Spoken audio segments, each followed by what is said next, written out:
పాండవులు ఖాండవప్రస్థం నగరాన్ని భవ్యమైన ఇంద్రప్రస్థగా అభివృద్ధి చేసి యుధిష్ఠిరుడు రాజసూయ యజ్ఞం నిర్వహించాడు. ప్రపంచంలోని గొప్ప గొప్ప రాజులు అతనిని చక్రవర్తిగా అంగీకరించారు.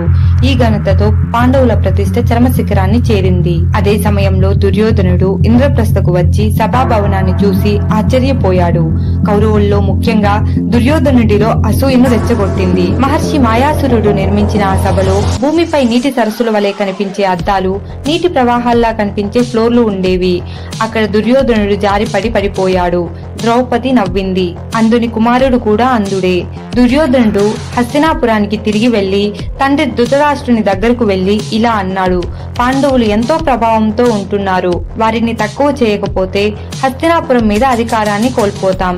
దుర్యోధనుడు మనసులో ప్రతీకారం అనే మంట నిప్పురవ్వలా చెలరేగింది.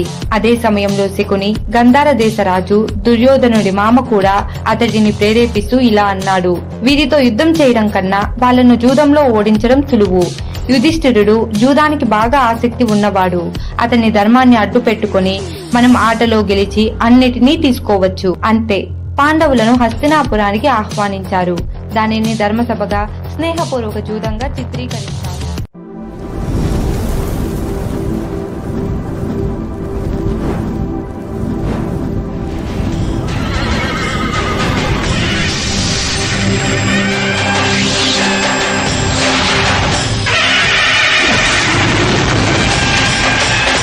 ధృతరాష్ట్రుడు పాండవులను హస్తినాపురానికి ఆహ్వానిస్తాడు. యుధిష్ఠిరుడు మొదట అభ్యంతరం తెలిపినా అతడి ధర్మబద్ధత, అతని వాక్చాతుర్యపు మౌల్యం వల్ల ఆహ్వానాన్ని తిరస్కరించడం అనైతికమని భావించి జూదానికి ఒప్పుకుంటాడు. అక్కడ శకుని దుర్యోధనుని తరపున కూర్చుని చతురతతో, మాయాచాతుర్యంతో పాసాలు వేసినట్లు ఆట ఆడుతాడు. యుధిష్ఠిరుడు ధర్మాన్ని కాపాడాలని నమ్మి ఆటను ఆడుతున్నాడు. యుధిష్ఠిరుడు మొదట స్వల్పంగా ఓడిపోతూ ఒక్కొక్కటిగా తనను కలిగి ఉన్నవన్నీ పందెంలో పెడతాడు.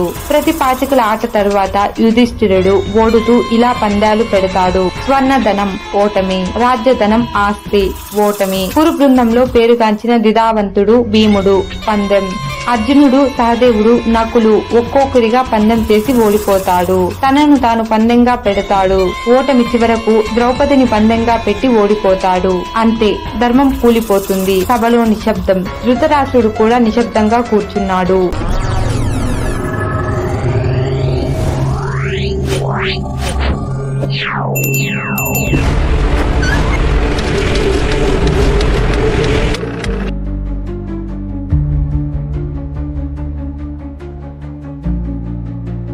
దుర్యోధనుడి ఆజ్ఞతో దుశ్శాసనుడు ద్రౌపదిని సభలోకి లాగుతాడు. ఆమె తల నుండి జడ విడిపెడతాడు. ఆమె వస్త్రాన్ని లాగుతాడు. ఆమె దేహాన్ని సమక్షంగా అవమానించే ప్రయత్నం చేస్తాడు. అక్కడే ద్రౌపది చేతులు కప్పుకొని శ్రీకృష్ణుణ్ణి పిలుస్తుంది: ఓ వాసుదేవ, నా రక్షణకురా. అప్పుడే శ్రీకృష్ణుడు పరమాత్మగా, అవతార శక్తిగా ఆమెను రక్షిస్తాడు. ఆమె వస్త్రం అంతం కాకుండా వస్తూనే ఉంటుంది. దుశ్శాసనుడికి చేతులు నిస్సత్తువుగా మారుతాయి.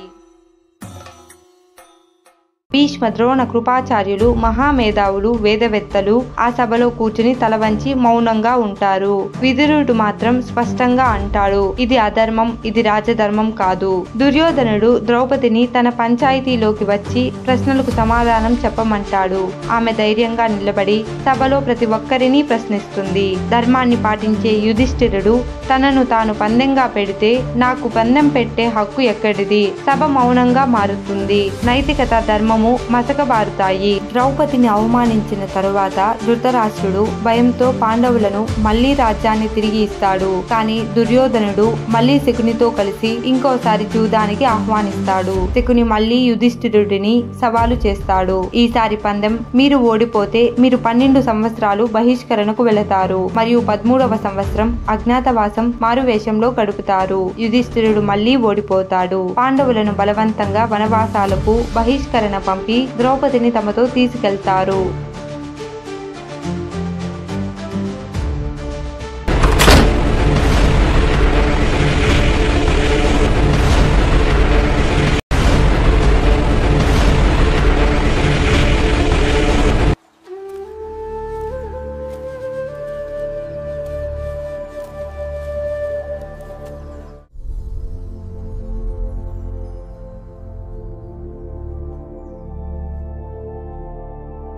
పాండవులు వనవాసంలో ధర్మాన్ని కాపాడేందుకు శివుని శరణు చేరారు. వీరి ప్రయాణం మనకు ఆధ్యాత్మిక దిశ చూపిస్తుంది. Where the Pandavas found Shiva, Dharma lives eternal. వనవాసంలో పాండవులు ప్రతిష్ఠించిన శివాలయాలు, ధర్మం నిలబెట్టిన పవిత్ర క్షేత్రాలు, కోరికలు తీరే మహాశక్తి స్థలాలు. హరహర మహదేవ. మహాభారతంలోని అత్యంత కీలక ఘట్టాల్లో ఒకటి వనవాసం. ధర్మాన్ని కాపాడేందుకు, పాపాలను ప్రతిఘటించేందుకు పాండవులు తమ అంతరాత్మతో శివుని శరణు చెందారు. వారు సాధించిన అరణ్య జీవితం వారిని అనేక ధ్యాన స్థానాల, శివాలయాల స్థాపకులుగా మార్చింది. ఈ ఆలయాలు నేడు కూడా భక్తుల కోరికలను తీరుస్తూ నిలిచాయి. పాండవులు ప్రతిష్ఠించిన పవిత్ర శివాలయాలు. మామలేశ్వర మహాదేవ ఆలయం భీముడి పవిత్ర తపస్సు స్థలం. ఆయన భక్తి ఈ పర్వతాల్లో ప్రతిధ్వనిస్తోంది. మమలేశ్వర మహాదేవాలయం హిమాచల్ ప్రదేశ్, చంబా జిల్లా, హిమాచల్ ప్రదేశ్. ఇది భీముడు పవిత్ర తపస్సు స్థలం. అతడు హిడింబతో కలిసిన ప్రాంతం. ఈ ఆలయం 5000 సంవత్సరాల పురాతనంగా పరిగణించబడుతుంది. ఇక్కడ భక్తులు ఇప్పటికీ భీముడి మృదంగం మరియు పండించిన గోధుమ గింజలను సందర్శించగలుగుతారు. ప్రయాణ సమాచారం. రైలు పఠాన్కోట్ 120 కిలోమీటర్లు, విమానం గగ్గాల్ 130 కిలోమీటర్లు, బస్సులు, జీపులు చంబా నుండి అందుబాటులో ఉన్నాయి.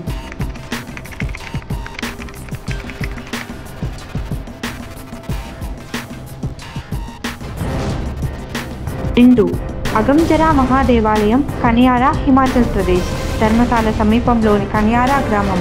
ఈ ప్రాంతంలో అర్జునుడు శివుని ఉపాసన చేసి మహా అస్త్రమైన పాశుపతాస్త్రంను పొందాడని పురాణ గాథ.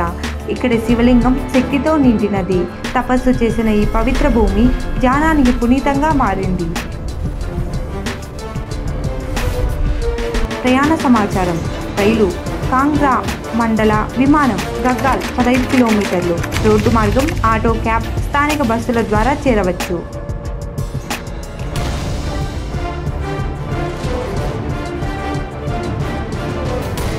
3 గంగేశ్వర ఆలయం, దమన్ అండ్ దియు, గుజరాత్. పాటూన్ గ్రామం, దియు సమీపం. 5గురు పాండవులు ఈ ప్రాంతంలో సముద్ర తీరంలో శివలింగాలను ప్రతిష్ఠించారు. ఈ శివలింగాలు సముద్ర తరంగాల అనుగుణంగా మునిగిపోతూ పైకి వస్తూ భక్తుల చూపుల్ని మంత్రముగ్ధుల్ని చేస్తాయి. ఇది సాక్షాత్తు ప్రకృతితో శివుని నాట్యం. ప్రయాణ సమాచారం. రైలు వెరివాల్, జన్మంజర్, విమానం దియు 3 కిలోమీటర్లు, ఆటో, క్యాబ్ 10 నిమిషాల్లో చేరవచ్చు.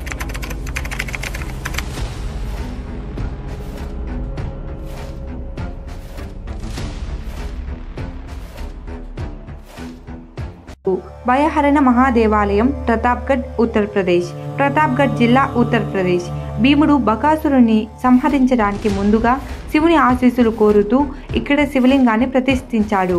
ఇప్పటికీ భక్తుల భయాన్ని తీయడానికి ఇక్కడ శరణు చేరుతారు. ఈ ఆలయానికి భయహరణ అనే పేరు ధైర్యానికి దారి చూపుతుంది.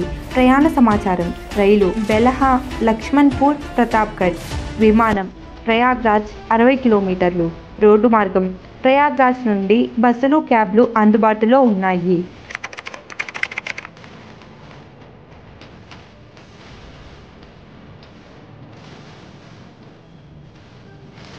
5 లకా మండల ఆలయం, ఉత్తరాఖండ్. యమునా నది ఒడ్డున, డెహ్రాడూన్ జిల్లా. లక్క ఇల్లు దహనం తర్వాత పాండవులు కొన్ని రోజులు ఈ ప్రాంతంలో గడిపారు. శివుని తపస్సు చేసి శివలింగాన్ని ప్రతిష్ఠించారు. ఇక్కడ పార్వతీదేవి పాదముద్రలు కూడా దర్శనమిస్తాయని భక్తుల నమ్మకం. ఇది ఆధ్యాత్మిక వైభవానికి నిలువెత్తు ఉదాహరణ. ప్రయాణ సమాచారం. రైలు డెహ్రాడూన్ 28 కిలోమీటర్లు, విమానం జోలిగ్రాంట్ 50 కిలోమీటర్లు, రోడ్డు మార్గం టాక్సీలు, బస్సులు అందుబాటులో ఉన్నాయి.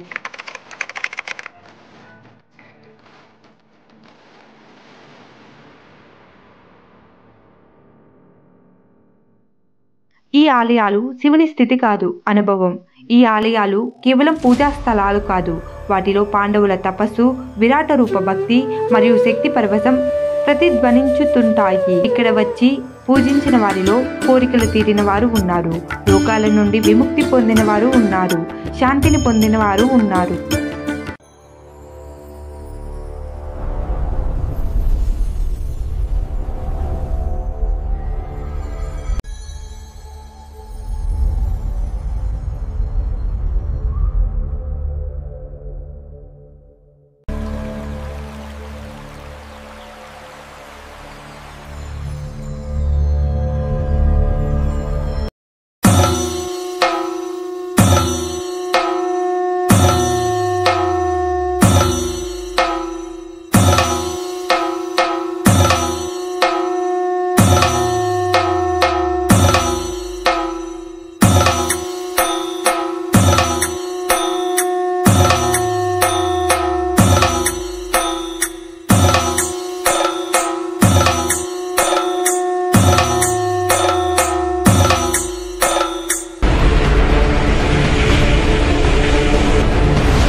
పాండవుల మహాప్రస్థానం.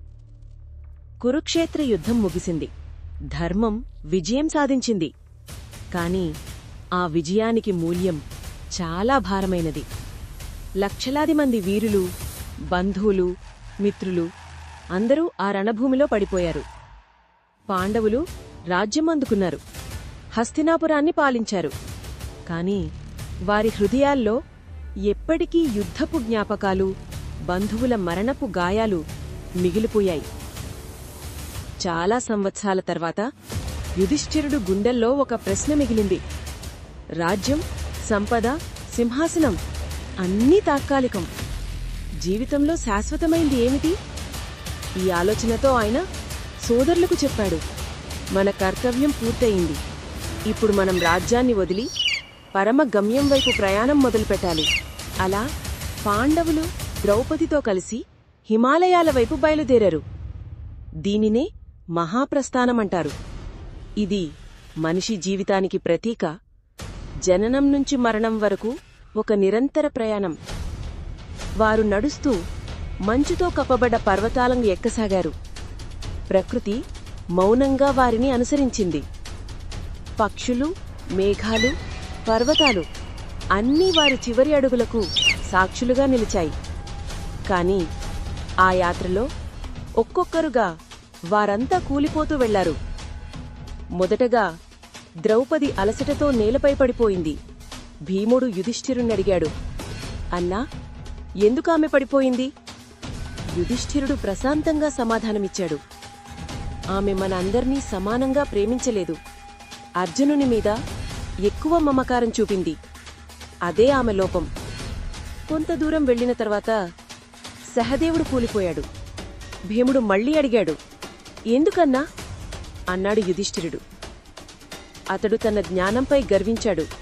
అన్నీ నాకు తెలుసు అన్న గర్వం అతని లోపం. తరువాత నకులుడు కూలిపోయాడు. యుధిష్ఠిరుడన్నాడు, అతడు తన సౌందర్యంపై గర్వించాడు. అందం తాత్కాలికం, అదే అతని లోపం. తరువాత అర్జునుడు పడిపోయాడు. గాంధీవం పట్టుకున్న అతడు తన చివరి శ్వాస తీసుకున్నాడు. యుధిష్ఠిరుడన్నాడు, అర్జునుడు తన విలువిద్యపై గర్వించాడు. అనేక ప్రమాణాలు చేసి వాటిని నెరవేర్చలేకపోయాడు. అదే అతని లోపం. చివరిగా భీముడు కూడా కూలిపోయాడు. శక్తివంతమైన శరీరం నేలపై పడిపోయింది. యుధిష్ఠిరుడు ప్రశాంతంగా అన్నాడు, భీముడు తన శక్తి, తన భోజనం మీద గర్వించాడు. అదే అతని లోపం. ఇప్పుడు యుధిష్ఠిరుడు ఒక్కడే మిగిలాడు. ఆయనతో పాటు ఒక కుక్క వచ్చింది. ఆ కుక్క ఆయనను చివరి వరకు వదిలిపెట్టలేదు. యుధిష్ఠిరుడు మంచుతో కప్పబడ్డ పర్వత శిఖరాల వైపు కుక్కతో పాటు నడుస్తూ వెళ్లాడు. ఆ సమయంలో దేవేంద్రుడు స్వర్గరథంతో ప్రత్యక్షమయ్యాడు. అతనన్నాడు, యుధిష్ఠిరా, నీ ధర్మం నిన్ను స్వర్గానికి అర్హుణ్ణి చేసింది. రథంలో ఎక్కి స్వర్గానికి రా. కాని ఈ కుక్కను వదిలే, అది నీతో రావాల్సిన అవసరం లేదు. యుధిష్ఠిరుడు ప్రశాంతంగా అన్నాడు, జీవితమంతా నేను ధర్మాన్ని రక్షించాను. ఈ కుక్క నన్ను చివరి వరకు వదిలిపెట్టలేదు. ఇప్పుడు నేను దానిని వదిలి వెళితే అది ధర్మానికి విరుద్ధమవుతుంది. ధర్మం విరుద్ధంగా నేను ఒక్క అడుగు కూడా వెయ్యను. అప్పుడు ఆ కుక్క రూపం మారింది. ధర్మదేవుడు ప్రత్యక్షమయ్యాడు. ఆయన చిరునవ్వుతో అన్నాడు, యుధిష్ఠిలా, నువ్వు నిజమైన ధర్మపుత్రుడవు. నీ స్థిరత్వం, నీ నిష్కల్మసమైన ధర్మం నిన్ను స్వర్గానికి అర్హుణ్ణి చేసింది. అలా యుధిష్ఠిరుడు దేవేంద్రుని రథంలో ఎక్కి స్వర్గానికి చేరుకున్నాడు. అక్కడ ఆయనకు ఎదురుగా ద్రౌపది, సోదరులు, యుద్ధంలో మరణించిన వీరులందరూ కనపడ్డారు. ఈ మహాప్రస్థానం గాథ మనకి ఒక పాఠం చెబుతుంది. బలం, సౌందర్యం, జ్ఞానం అన్నీ తాత్కాలికం. గర్వం మనిషిని కింద పడేస్తుంది.